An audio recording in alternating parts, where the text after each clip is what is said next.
Assalamualaikum warahmatullahi wabarakatuh. Terlebih dahulu saya ucapkan terima kasih kepada kawan-kawan daripada Masjid Al-Mu'tafi Billah Shah yang telah sama-sama ikuti sesi modul wacana pandangan Islam dengan saya atas cadangan supaya diadakan suatu perbincangan online, diskusi maya bagi mengelakkan terlalu lama berada di dalam setting masing-masing tanpa berhubung apa-apa pun, ya, dari segi dari segi ilmunya, dari segi perbahasan yang bermanfaat. Alhamdulillah, saya pun sebenarnya turut merasa supaya kita patut adakan suatu perbincangan sebegini dengan kapasiti kita yang tersendiri, dan saya rasa wadah seperti ini perlu dibuat bagi meneruskan lagi perbincangan yang telah kita buat di masjid baru-baru inilah.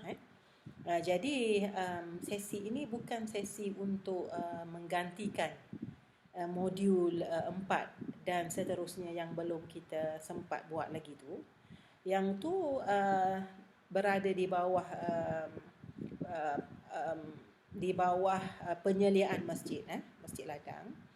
Saya tidak akan meneruskan modul 4 itu di sini. Walau bagaimanapun kita akan berhubung melalui wadah ini untuk membicarakan isu-isu berkaitan dengan pandangan alam Islam, worldview of Islam itu, idea-idea Profesor Syed Muhammad Naqib Alatas, dan mungkin bedah-bedah buku yang sesuai. Dan untuk makluman semua yang ada ni, yang suka untuk mengikuti perbincangan ini, anda dialu-alukan untuk memberikan pendapat, memberikan komen serta serta soalan-soalan yang boleh membantu untuk perbincangan yang lebih baiklah. Kerana perbincangan yang baik itu ialah kerjasama berpasukan antara si pemberi dan si penerima. Dan saya tidaklah ingin mengatakan saya guru di sini. Walau bagaimanapun kita boleh membuat suatu perbincangan dua hala, dan mungkin dalam keadaan tertentu saya mengambil faedah yang banyak daripada para pendengar lah.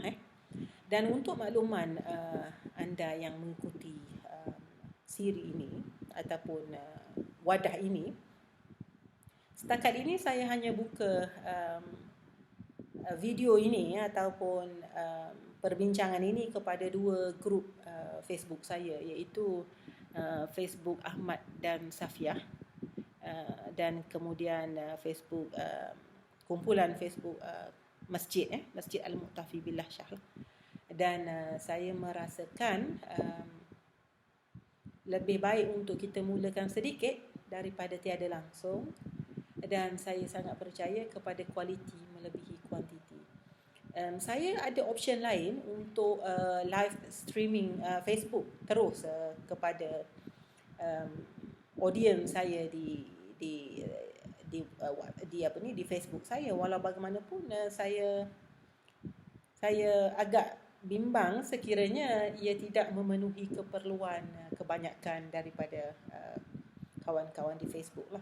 Dan kadang-kadang ilmu yang kita nak sampaikan itu tidak semua mampu menghargainya lah. Jadi daripada saya membicarakan sesuatu yang bukan interest yang baik kepada mereka yang terbabit itu, jadi lebih baik saya tumpukan ataupun fokuskan kepada ruang lingkup dan audiens yang tertentu, walaupun sedikit lah. Saya faham kita tak ramai, tetapi ramai itu bukan segala-galanya lah. Dan ramai ataupun tidak pun dalam situasi yang kita ada sekarang ini, kita sudah terasing daripada orang yang ramai itu, kecuali melalui social media. Dan antara tujuan utama saya wujudkan ruang perbincangan ini ialah kerana kita agak tersekat secara fizikalnya dengan perintah kawalan pergerakan itu, dan ataupun movement control order. Cuma saya ingat kita kena ada suatu ruang dan laluan channel untuk kita salurkan keinginan, penghayatan, kemahuan terhadap ilmu itu dalam ataupun dengan cara yang paling senang dan baiklah pada waktu yang begitu mendera perasaan dan minda kita sekarang ini. Bukan senang rupanya untuk duduk di dalam satu perintah kawalan. Walaupun ramai di antara kita adalah introvert, memang tidak suka socializing. Namun rupanya apabila berada di dalam rumah beberapa lama sehingga 3-4 minggu ini, kita sudah menjadi seperti, kalau orang Terengganu dikata ayam ketik tunga. Ayam ketik tunga ni maksud dia ayam yang digigit oleh sejenis binatang kecil. Kecil sahaja binatang itu, tetapi cukup untuk membuat ayam itu termenung ataupun nengung, ataupun tak tahu nak buat apa. Itu kalah ayam itu dengan binatang yang sangat kecil itu. Untuk mukadimah ini, permulaan ini, saya sebenarnya sedang mengadakan ujian suara dan video sebenarnya. Walaupun apa yang saya katakan ini sebenarnya adalah apa yang memang saya ingin salurkan di dalam grup ataupun di dalam sidang video ini. Namun ia juga bersifat ujian, testing suara dan video, dan kemudian kita akan lihat adakah ia berjaya ditonton dan sertai oleh kumpulan yang saya maksudkan, dua kumpulan, Ahmad Safiah Family dan Masjid Al-Mu'tafi Billah Shah Ladang, Kuala Terengganu. Dan suka saya maklumkan di sini, saya masukkan juga di dalam grup wacana itu, wacana masjid itu, mereka yang pernah bersama saya di Bandung, ada lebih kurang 4 hingga 10 orang. Tak ramai yang menyertai itu, antara sebabnya ialah mereka belum reply kepada invitation saya, dan yang kedua ada juga yang tidak mempunyai Facebook lah, akaun Facebook. Jadi tak apa, tak ada masalah. Kita akan buat setakat yang kita boleh. Dan untuk permulaan ini, saya ingin ceritakan sedikit tentang buku ini. Buku ini namanya Perjalanan ataupun Pengembaraan Ibnu Battuta. Battuta. Pengembaraan Ibnu Battuta. Seorang pengembara Islam yang tersohor, seorang ahli sejarah Islam yang tersohor pada kurun ke-13 Masihi. Jadi beliau dilahirkan pada tahun 1204 Masihi, dan pada waktu umur beliau 21, mencecah 22 itu, beliau telah meninggalkan Tanjah. Tanjah itu kota tempat kelahiran beliau, Tangiers di Morocco, Maghribi itu, di Afrika Utara itu. Dan asal mulanya hendak menunaikan haji ke Mekah, Mekkatul Mukarramah, tetapi kemudian dilanjutkan sehingga 29 tahun di atas jalanan. Jadi apa yang menarik minat saya untuk menceritakan tentang pengembaraan ini? Pertama sekali saya perkenalkan dahulu, buku ini diterbitkan oleh IKIM dan dengan kerjasama MPH Publishing bermula 2003, dan telah diterjemahkan oleh Said Nurul Akla Said Abdullah dan Profesor Madya Dr. Adi Setia Muhammad Dom, dan diselenggarakan juga disuntingkan juga oleh saudari Ismail Haji Ibrahim dan Wan Roslili Abdul Majid. Jadi buku ini pada asalnya dijual oleh salesman di sekolah saya dulu, lama dah, 2007 begitu, 2007-2008 begitu.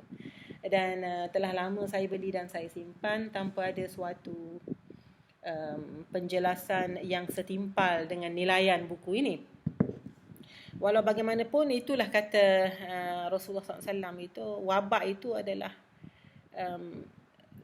kesengsaraan bagi mereka yang tertentu dan hikmah bagi seorang mukmin. Jadi dalam hari-hari yang telah lalu itu, ia menyebabkan kita berfikir, kita membuat introspection, muhasabah diri, kita buat audit pada diri kita sendiri.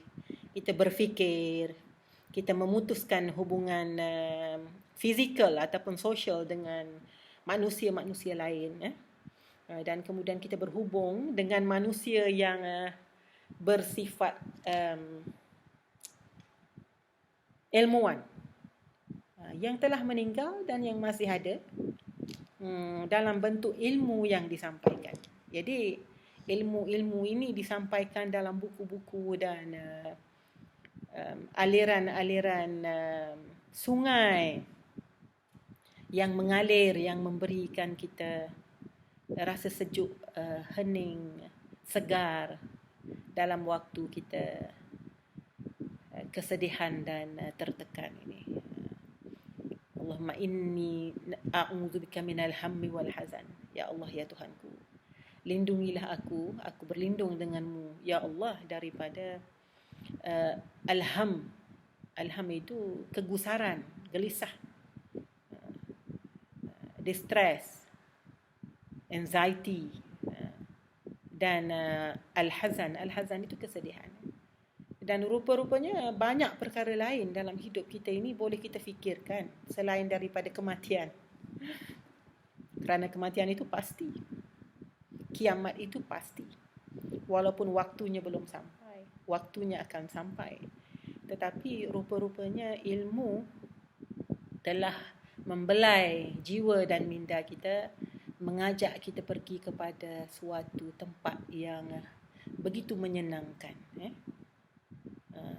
dan yang begitu menyenangkan. Jadi dalam konteks ataupun dalam suasana COVID-19 ini yang telah menimpa wabak COVID-19 ini, wabak itu dalam bahasa Arab maksudnya ialah penyakit. Taun itu pun dalam bahasa Arab juga maksudnya wabak ataupun penyakit yang menimpa, pandemik yang meliputi daerah-daerah. Ia sudah keluar daripada daerah geografi dan kemudian ia pergi mencari penerima wabak di luar daripada kawasan yang ia bermula. Dan nampaknya globally, secara globalnya, kita Asia Tenggara ini telah juga menjadi salah satu penerima wabak yang begitu nampak asalnya tidak berbahaya, tetapi hasil akhirnya ialah masalah yang teruk pada sistem pernafasan yang sekiranya tidak dirawat dengan betul boleh menyebabkan kematian. Jadi kita sebenarnya berada di dalam suatu suasana di mana kita takut, kita risau, dan kita tidak tahu macam mana nak salurkan takut dan risau itu. Kalau ketua keluarga, dia risau memikirkan keluarga dia, ibu bapa dia, adik-beradik dia, isteri dan anak-anak dia. Dan kalau isteri risau memikirkan macam anak nak memasak apa lagi setiap hari, biasanya kita keluar bekerja. Kalau suruh rumah pun biasanya anak-anak di sekolah. Dan mereka yang biasa keluar sudah tidak boleh keluar. Jadi apabila kita digenggam dengan ketakutan, ketidakpastian, itu sebenarnya adalah suatu siksaan yang agak menakutkan dan agak menyebabkan kita tertekan. Sebenarnya sama ada kita mengakui atau tidak sebenarnya kita berada di dalam al-hammi wal hazan itu. Kita akan jumpa pada sesi kedua.